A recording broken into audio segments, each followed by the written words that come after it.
고린도전서 11장 17절에서 34절에 있는 말씀을 우리 다 같이 합독합니다.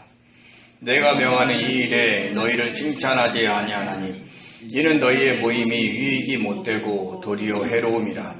먼저 너희가 교회에 모일 때에 너희 중에 분쟁이 있다 함을 듣고 어느 정도 믿거니와 너희 중에 파당이 있어야 너희 중에 옳다 인정함을 받는 자들이 나타나게 되리라. 그런즉 너희가 함께 모여서 주의 만찬을 먹을 수 없으니 이는 먹을 때에 각각 자기의 만찬을 먼저 갖다 먹으므로 어떤 사람은 시장하고 어떤 사람은 취함이라. 너희가 먹고 마실 집이 없느냐? 너희가 하나님의 교회를 업신여기고 빈궁한 자들을 부끄럽게 하느냐? 내가 너희에게 무슨 말을 하랴? 너희를 칭찬하랴? 이것으로 칭찬하지 않노니 내가 너희에게 전한 것은 주께 받은 것이니 곧 주께서 잡히시던 밤에 떡을 가지사 축사하시고 떼어 이르시되 이것은 너희를 위하는 내 몸이니 이것을 행하여 나를 기념하라 하시고 식후에 또한 그와 같이 잔을 가지시고 이르시되 이 잔은 내 피로 세운 새 언약이니 이것을 행하여 마실 때마다 나를 기념하라 하셨으니 너희가 이 떡을 먹으며 이 잔을 마실 때마다 주의 죽으심을 그가 오실 때까지 전하는 것이니라.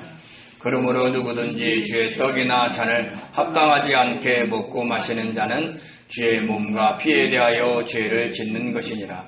사람이 자기를 살피고 그 후에야 이 떡을 먹고 이 잔을 마실지니 주의 몸을 분별하지 못하고 먹고 마시는 자는 자기의 죄를 먹고 마시는 것이니라. 그러므로 너희 중에 약한 자와 병든 자가 많고 잠자는 자도 적지 아니하니 우리가 우리를 살폈으면 판단을 받지 아니하려니와 우리가 판단을 받는 것은 주께 징계를 받는 것이니 이는 우리로 세상과 함께 정죄함을 받지 않게 하려 하심이라. 그런즉 내 형제들아 먹으러 모일 때에 서로 기다리라. 만일 누구든지 시장하거든 집에서 먹을지니 이는 너희의 모임이 판단받는 모임이 되지 않게 하려 함이라. 그 밖의 일들은 내가 언제든지 갈 때에 바로 잡으리라. 아멘. 기도합니다. 은혜로우신 하나님 감사합니다. 저희들의 심령을 여시고 아버지 귀한 생명의 말씀이 심겨져서 저희들이 변화되고 하나님께서 보시기에 아름다운 모습으로 성장할 수 있도록 도와주시옵소서. 모든 어둠의 세력을 물리쳐 줄 줄 믿고 감사하며 예수님의 이름으로 기도드립니다. 아멘. 사도 바울에게 있어 삶의 목적이자 사역의 목적은 복음을 전하여 영혼을 구원하는 것이고 구원받은 영혼이 실족하지 않고 그 영이 성장하여 그의 구원을 온전히 이루는 것이었습니다. 특히 1년 6개월이나 머물면서 개척하고 성장시킨 고린도의 교회에 대한 애착은 굉장히 컸습니다.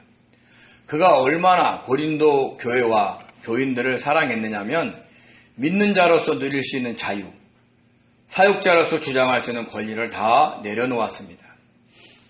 참신이신 하나님을 믿는 자로서 허상인 우상의 재물을 마음껏 먹을 수 있었지만 자신의 그런 행위로 인해 누군가가 실족할 수 있다면 평생 고기를 먹지 않겠다고 다짐할 정도로 그의 자유를 내려놓았습니다. 사역자로서 교회로부터 사례비를 받고 사역에만 전념할 수 있었지만 누군가가 자신이 사례비 받는 것으로 실족할 수 있었기에 천막 짓는 일을 하면서 그 권리를 내려놓았습니다. 자신의 행위로 자신이 사랑하는 교인들 중에 누군가가 실족하는 것을 막기 위해 신중하게 행동했던 것입니다. 고린도 교회 성도들은 대부분 이방인으로부터 전도된 성도들이었습니다. 아직 기독교라는 종교가 낯설고 기독교 교리도 확고하게 알지 못한 상태에서 자신들이 이해하는 믿음의 관점과 지금 자신들이 살아가고 있는 세상의 문화적인 관점에서 옳고 그름을 판단해야 했습니다. 요즘 말로 말하면 인간의 도리라는 도덕적인 기준을 먼저 앞세워 판단했을 것입니다. 그런 그들에게 복음과 함께 기독교의 전통을 가르치기 위해서는 작은 것 하나라도 소홀히 할 수 없어 신중하게 행동을 했던 것입니다. 사도 바울이 전한 기독교의 전통은 유대인들이 소중하게 여기는 장로들의 전통과는 달랐습니다. 장로들의 전통은 어떻게 하면 율법을 잘 지킬 것인가에 대한 세부적인 지침이었지만 기독교의 전통은 서로 사랑하라는 주님의 명령을 어떻게 하면 잘 지킬 것인가에 대한 세부적인 지침이었을 겁니다. 그런 전통을 모든 교인들이 다 지키지는 않았지만 일부 성도들은 그것을 잘 지켰습니다.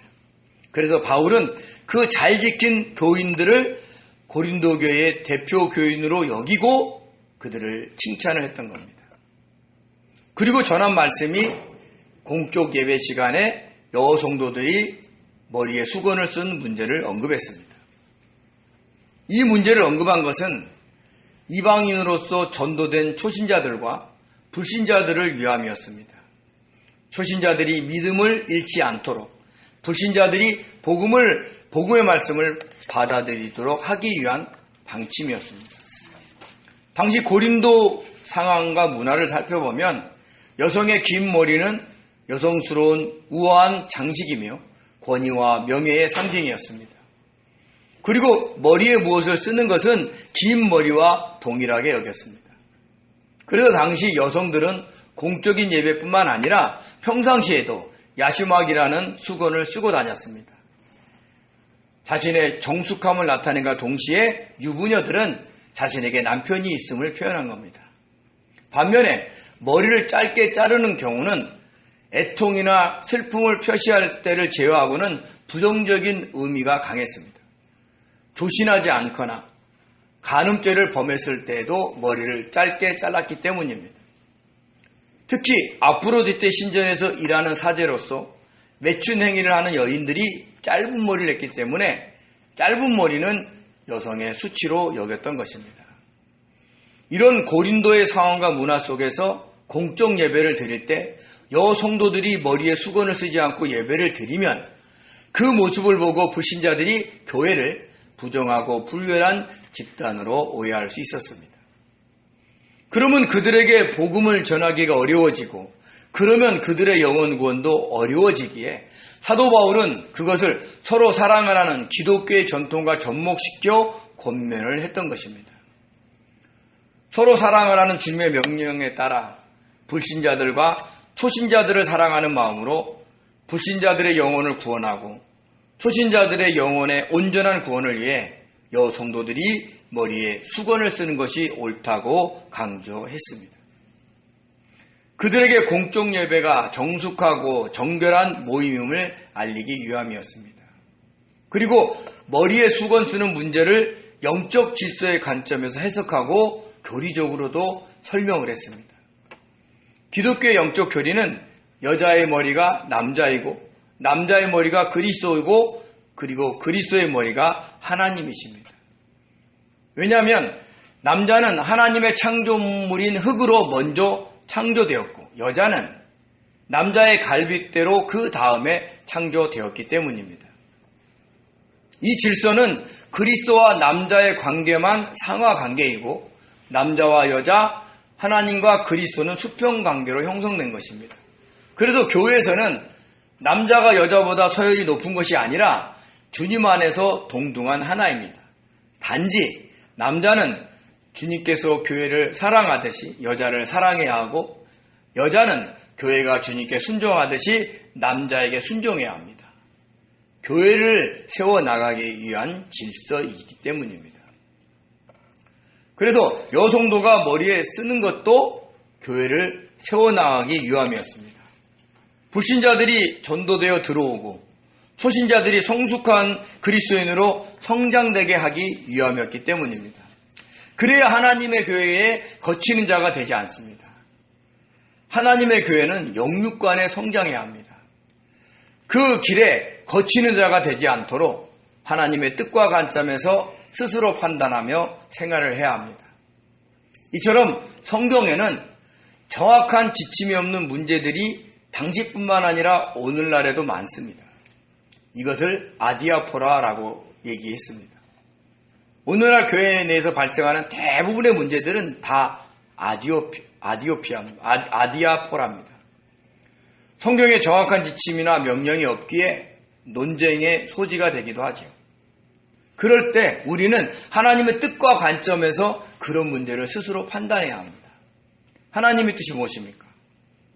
자신이 택하신 자들을 구원하시는 것이고 그 구원이 온전히 이루어지는 것입니다.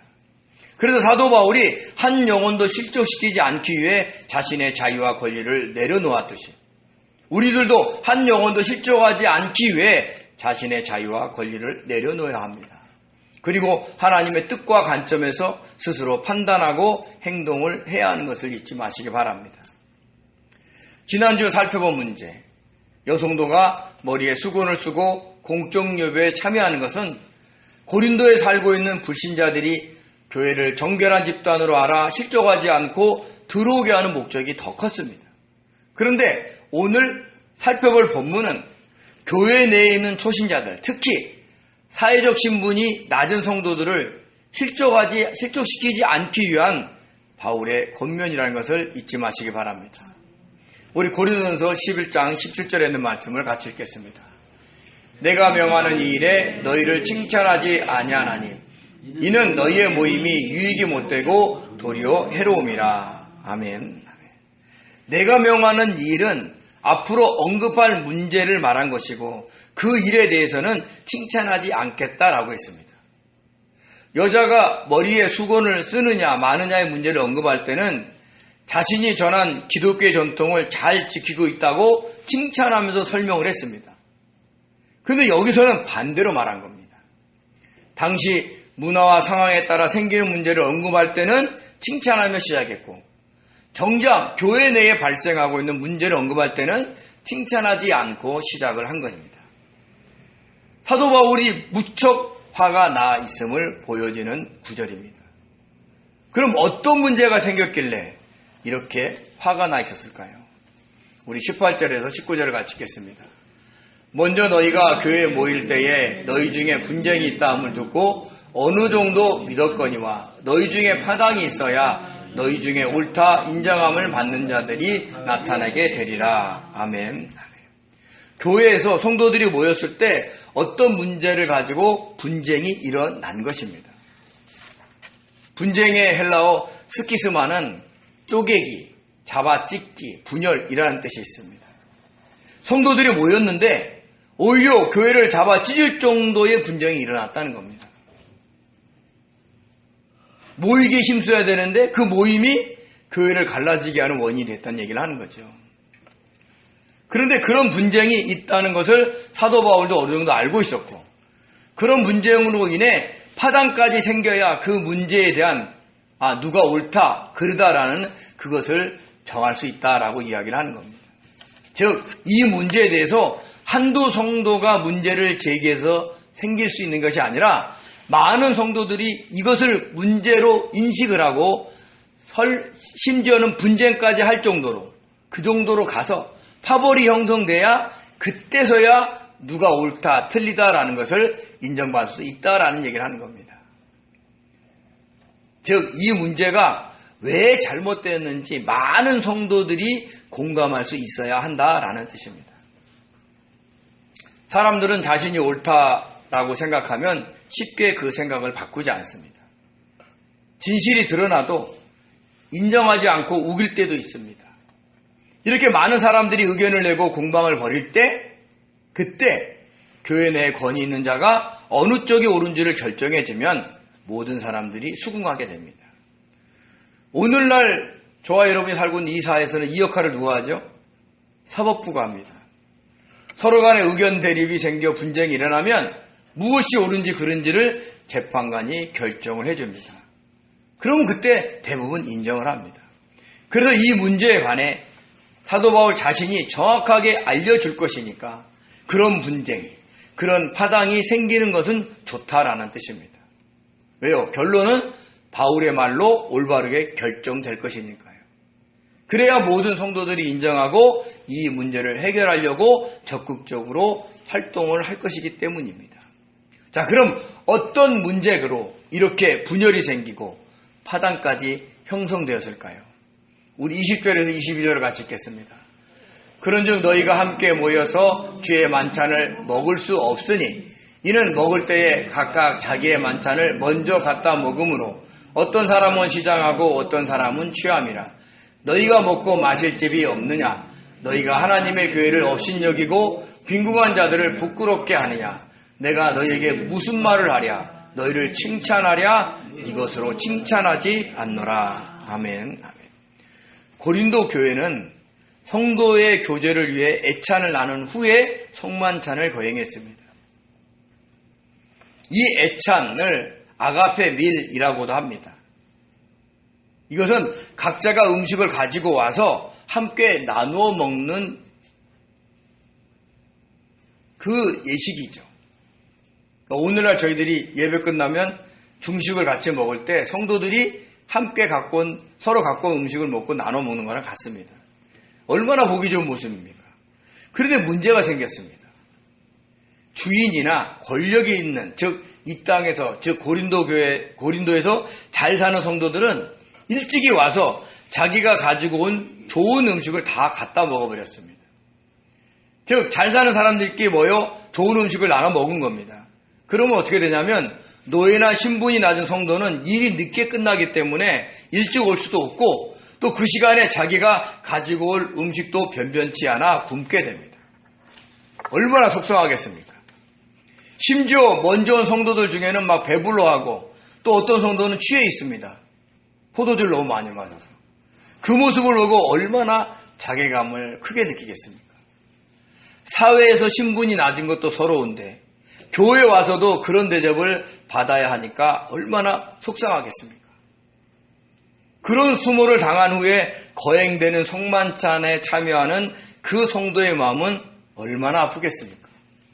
그래서 교회에 안 나오는 성도들도 있었을 겁니다.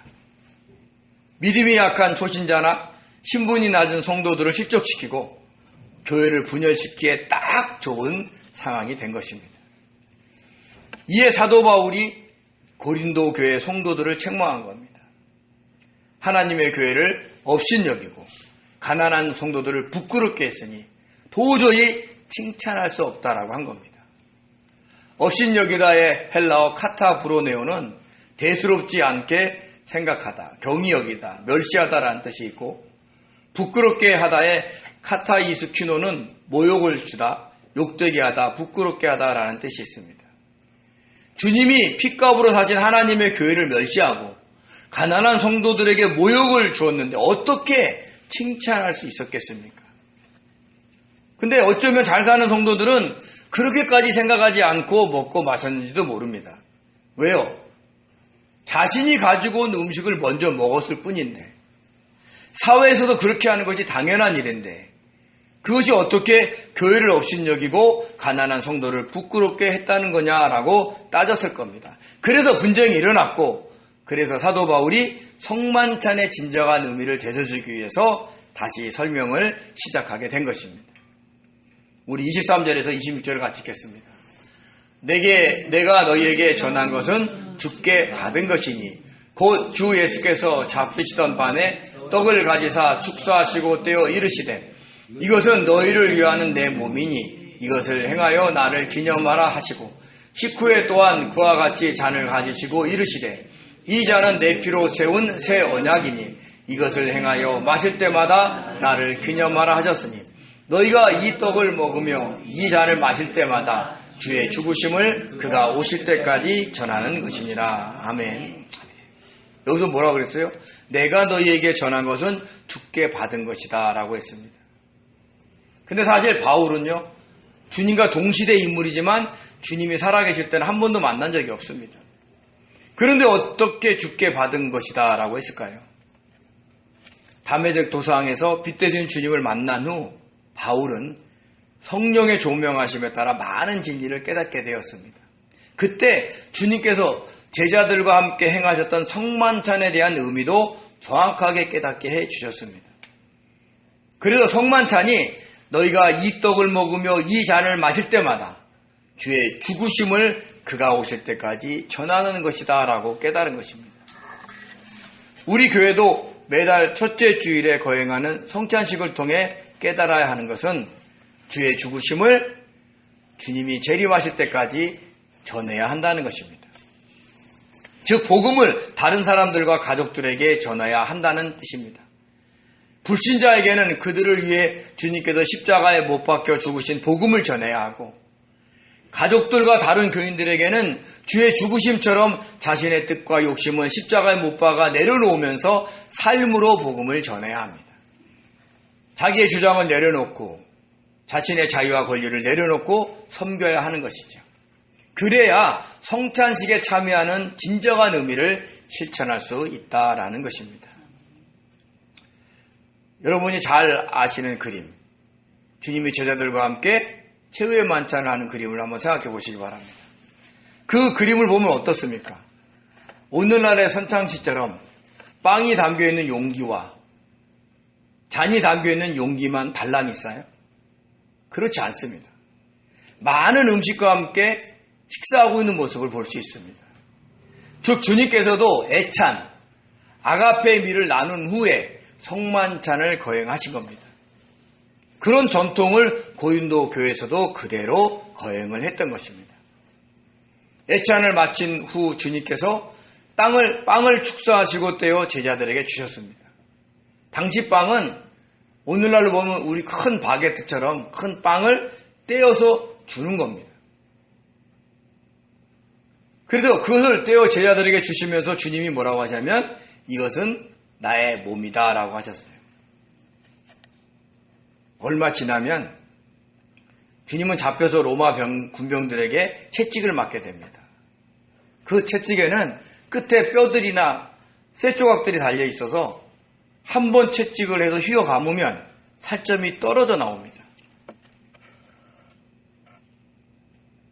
그때 로마 군병들은 주님을 죄인처럼 채찍질 했지만 주님은 자신의 몸을 우리들에게 나눠주고 있었던 겁니다.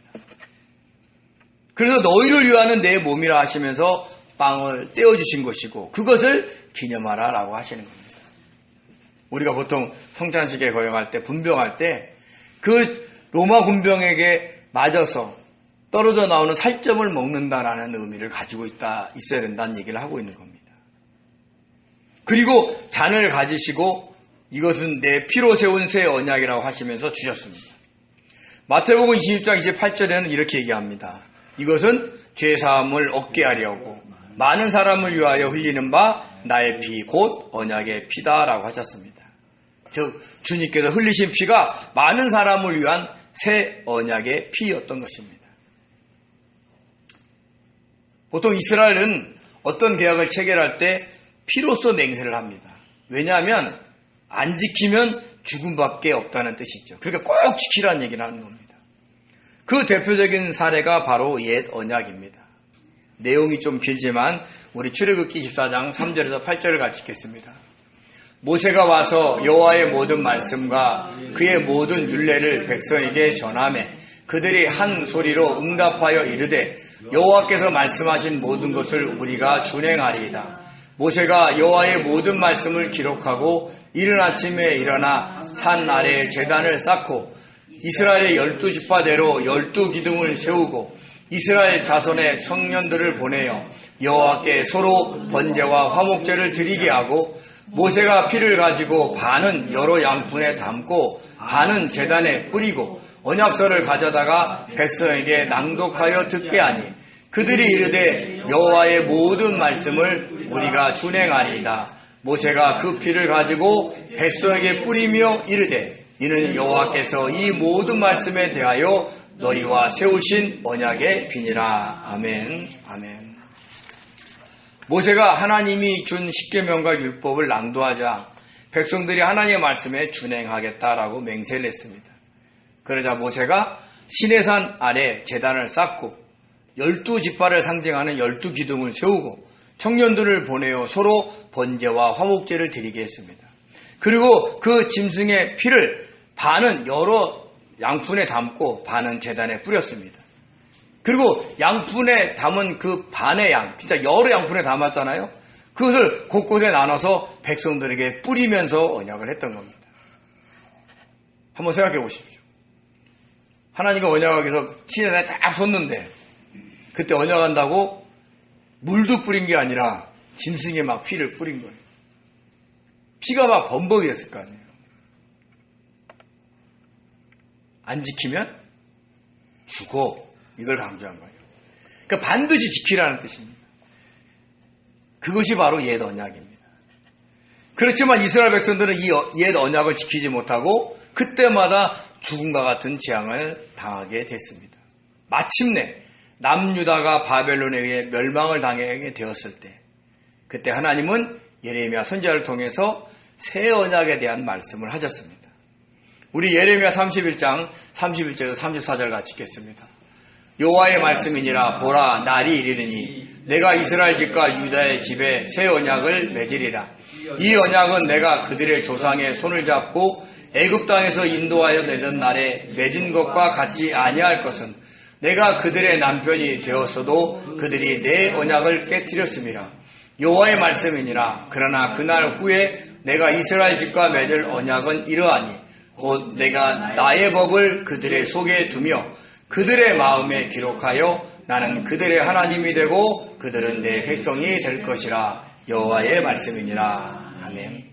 날이 이르면 새 언약을 맺을 것인데 그 언약은 옛 언약과 같지 않고 하나님의 법을 백성들의 속에 두며 백성들의 마음에 기록하여 하나님이 그들의 하나님이 되고 그들은 하나님의 백성이 될 것이다 라고 예언한 겁니다.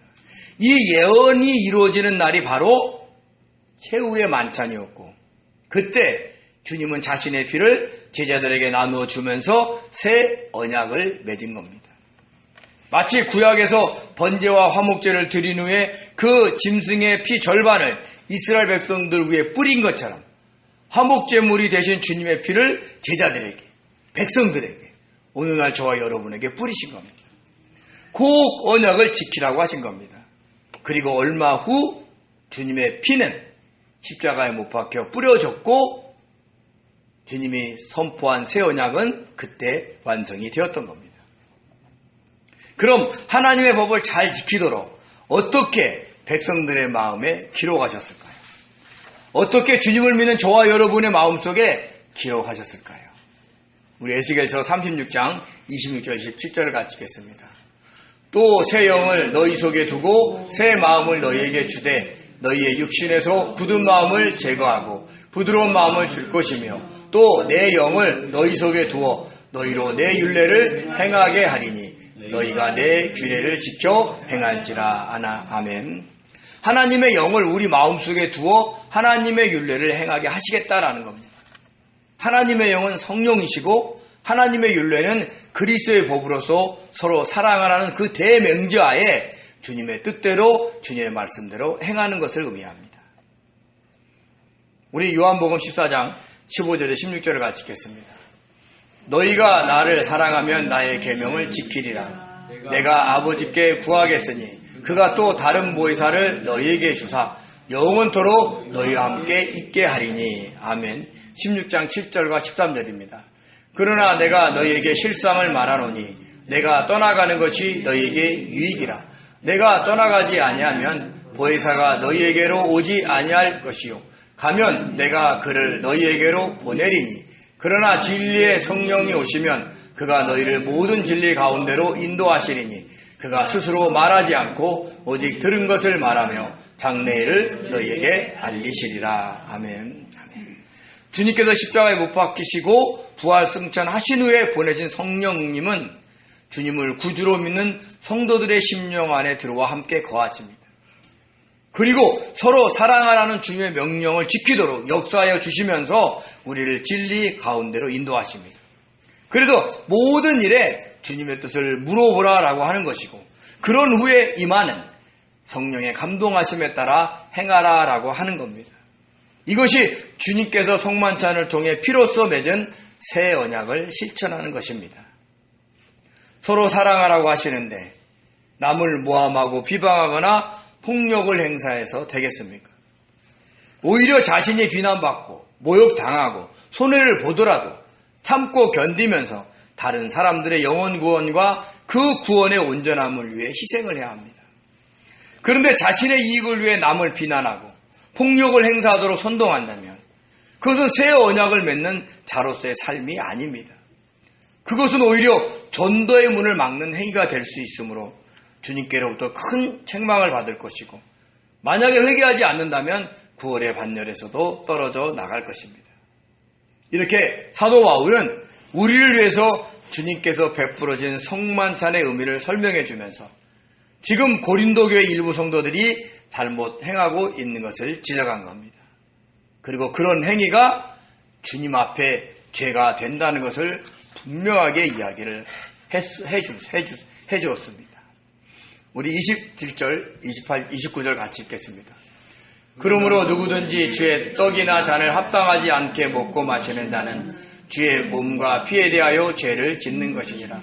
사람이 자신을 살피고 그 후에야 이 떡을 먹고 이 잔을 마실지니 주의 몸을 분별하지 못하고 먹고 마시는 자는 자기의 죄를 먹고 마시는 것이니라. 아멘.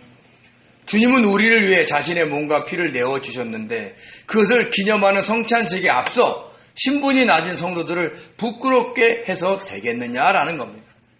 그런 행동을 한 성도들이 성찬식에 참여하여 주님의 떡과 잔을 먹고 마시는 것은 합당하지 않다라고 한 것입니다. 왜냐하면 그것은 주님께 죄를 짓는 것이 되기 때문입니다.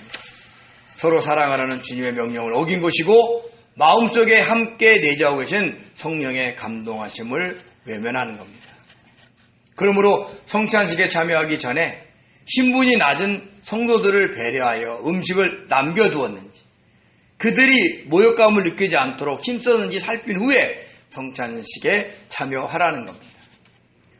분별하다의 헬라어 디아크리노는 구별하다, 판단하다, 결정을 내리다, 의심하다라는 뜻이 있습니다. 바울이 우상의 제물을 먹는 문제와 머리에 수건을 쓰는 문제에 대해 말할 때 스스로 판단하라라고 권면했던 것과 같은 의미를 갖고 있습니다. 불신자나 믿음이 약한 자들을 실족시키지 않기 위해 하나님의 뜻과 관점에서 스스로 판단해 보라라고 하는 겁니다. 이렇게 주님의 몸을 분별하는 것도 우리를 위해 자신을 내어주신 주님의 뜻에 합당하게 행했는지를 분별하고 성찬식에 참여하라라는 뜻을 포함하고 있습니다. 그런데 우리가 어떻습니까? 이 글을 오해해가지고 집에서 약간 안 좋은 일, 예를 들어서 언성을 높였다든지 아니면 자신의 마음이 울적하든지 막 이래가지고 오는 성도들이 합당하지 않는다 생각해서 성찬식에 참여하지 않는 경우가 있어요. 그게 그런 뜻이 아닌 거예요. 자신에 대한 얘기가 아니라 다른 사람을 실족했는지 안 했는지를 보고 만약에 너희가 실족했으면 참여하지 말라는 거예요. 그날 기분이 우울해서 누구 때문에 속상해서 성찬식에 참여하지 말라 그런 뜻이 아닌 거예요. 근데 우리는 어떻습니까? 이 구절을 읽을 때마다 뭐라 그래요? 성찬식에 참여하는 분들이 몇 분씩 계십니다. 이유를 물어보면 그냥 그때 마음이 힘들어서 속상해서 그렇다는 거예요. 그게 아니에요. 다른 사람을 실족시켰으면 하지 말라는 거예요. 만약에 그렇게 실족시키면 어려운 일을 당한다고 경고도 했습니다. 이거 아주 무서운 말이니까 우리 잘 읽어보시기 바랍니다. 고린도전서 11장 30절에서 32절입니다. 그러므로 너희 중에 약한 자와 병든 자가 많고 잠자는 자도 적지 아니하니 우리가 우리를 살폈으면 판단을 받지 아니하려니와 우리가 판단을 받은 것은 주께 징계를 받은 것이니 이는 우리로 세상과 함께 정죄함을 받지 않게 하려 하심이라. 아멘.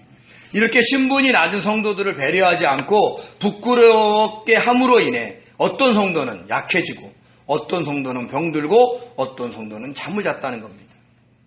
그 수가 적지 않다고 했습니다. 자신의 죄를 깨닫지 못해서 그런 어려움을 당하고 있다라고 이야기를 하는 겁니다. 약해졌다는 게 뭐예요? 부자나 권세 있는 자들이 하루아침에 가난해지거나 그 권세를 잃어버렸다는 얘기를 하는 것이고 병들었다는 것은 건강했던 사람이 아프다는 것이고 잠을 잤다는 것은 죽었다는 겁니다. 교회 내에 다른 사람을 부끄럽게 함으로 인해서 이런 일을 당할 수 있다는 것으로 경고를 하고 있는 겁니다. 그러므로 자신의 언행들을 살펴보라는 뜻입니다. 그리고 자신의 잘못을 회개하고 고쳐나가면 다시 강해질 것이고 다시 건강해질 것이고 죽지 않을 것이다 라는 뜻을 포함하고 있습니다. 그렇지만 주님께 이렇게 판단을 받아 이런 일을 당하는 것도 사실은 주님께서 우리들을 사랑하셔서 깨닫게 하고 회개하라는 사랑의 징계임을 우리는 알아야 됩니다. 그래서 세상과 함께 정죄를 받지 않게 하려고 이런 경고를 하는 거예요. 구원의 반열에서 떨어져 나가 영원한 형벌에 받지 않게 하려고 주님께서 판단하시고 징계를 하시는 겁니다. 우리가 이 세상에 살아가면 여러 가지 어려움을 겪게 됩니다.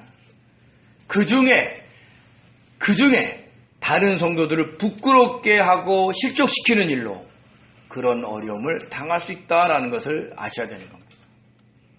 그러므로 우리가 어떤 어려움을 겪게 될 때 우리 자신의 삶을 돌아봐야 하는 겁니다.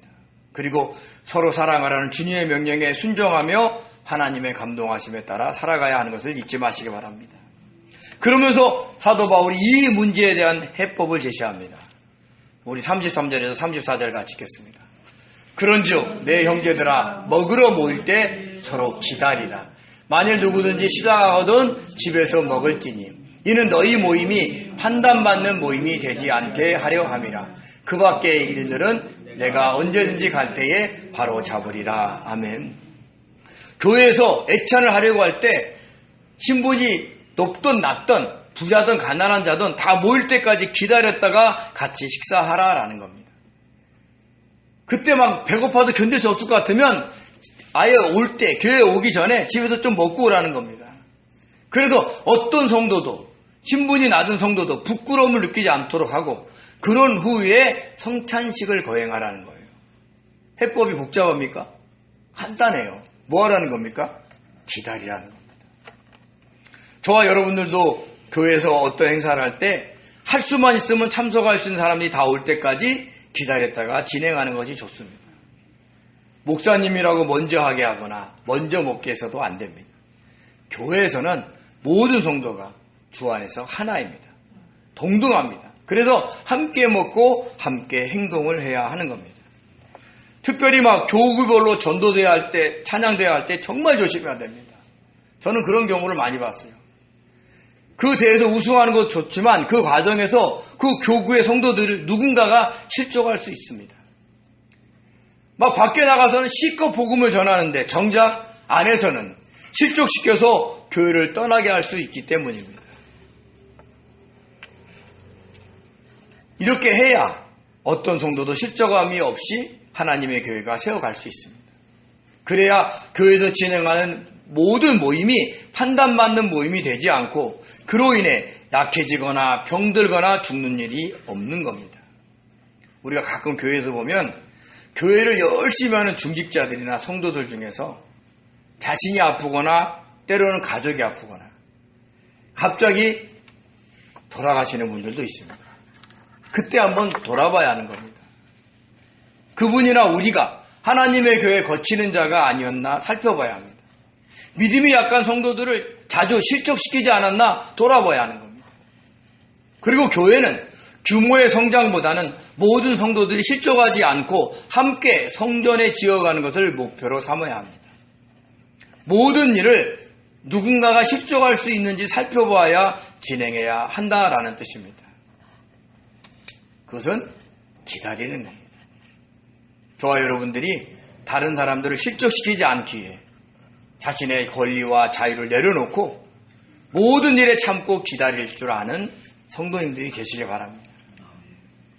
인간이기 때문에 그렇게 할 수는 없겠지만 할 수만 있으면 저와 여러분을 통해서 다른 사람이 실족하는 일이 없도록 늘 조심하면서 참고 기다리면서 배려하면서 사랑하면서 주님의 계명에 실천하는 복된 성도 되시기를 예수님의 이름으로 축원드립니다. 기도하겠습니다. 은혜로우신 하나님, 저희들이 연약해서 언제든지 다른 사람을 실족할 수 있게 하는 것을 압니다.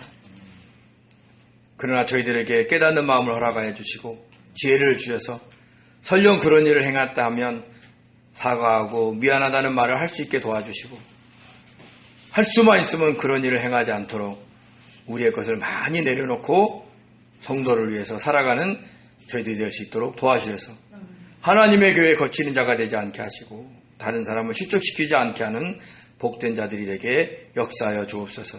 감사하며 예수님의 이름으로 기도드립니다. 아멘.